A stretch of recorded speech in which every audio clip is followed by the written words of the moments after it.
ও ভাই, তোরা আল্লাহ ওয়াস্তে দেও না। কিতা কইছো দেখি তোরা আবার কইছাই। তোরা আল্লাহ ওয়াস্তে দেও না। তো কি পাঞ্জাবি লাগাইয়া আর আইলে আল্লাহ হস্তে গুজাত। হ্যাঁ, কি পর্যন্ত হাট্টা কাট্টা বেঠা আর তো কি পাঞ্জাবি লাগাইছুন আর লাগাইয়া ভাইয়াও খুঁজি লইলা মুসলমান বনিয়া। শরম নাইনি তোমার তান?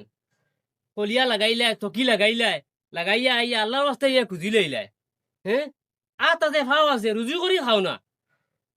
আর অন্যান্য বিধর্মী মানুষে দেখলে কিতা কইব যে মুসলমানের পোশাক লাগাইয়া তকি লাগাইয়া পাঞ্জাবি লাগাইয়া খুঁজা ইটা খালি মুসলমানে খালি বিক করেন।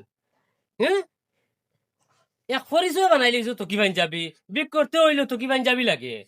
হ্যাঁ, কতকাল নিচে নিয়ে ফেলাইছো বুঝবাইছো না তুমি তাই?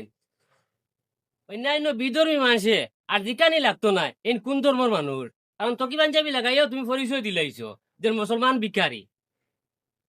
এ কক নমাজ পড়ই না বিক করতে হইলে তকি পাঞ্জাবি এগুন আছে এগুন লাগাই দিলা। এগুন লাগালে মতো বইল কি এগুন লাগাইয়া খালি বিক করতা, নমাজের কোনো লগি নাই। শুনরে বা বড় দুঃখ লাগে তোমার তার এই অবস্থা দেখিয়া ও তার লাগি মাতি দিছি সাহায্য চাইতাই। বেজান চাও মানুষের কাছে কোনো অসুবিধা নাই, কিন্তু তকি পাঞ্জাবি লাগাইয়া বুঝছো নি আর বিক করে না দোনোটারে আর নিচে দিনিও না। সুজা সুজি গিয়া মানুষের হইও আমারে তোরা সাহায্য করো, আল্লাহ আস্তে কান্তা হারাইও না। যে লেবাসে আসো ও লেবাসে বারোই যাইও গিয়া তকি পাঞ্জাবি লাগাইয়া মুসলমান ধর্মরে আর নিচে দিনিও না।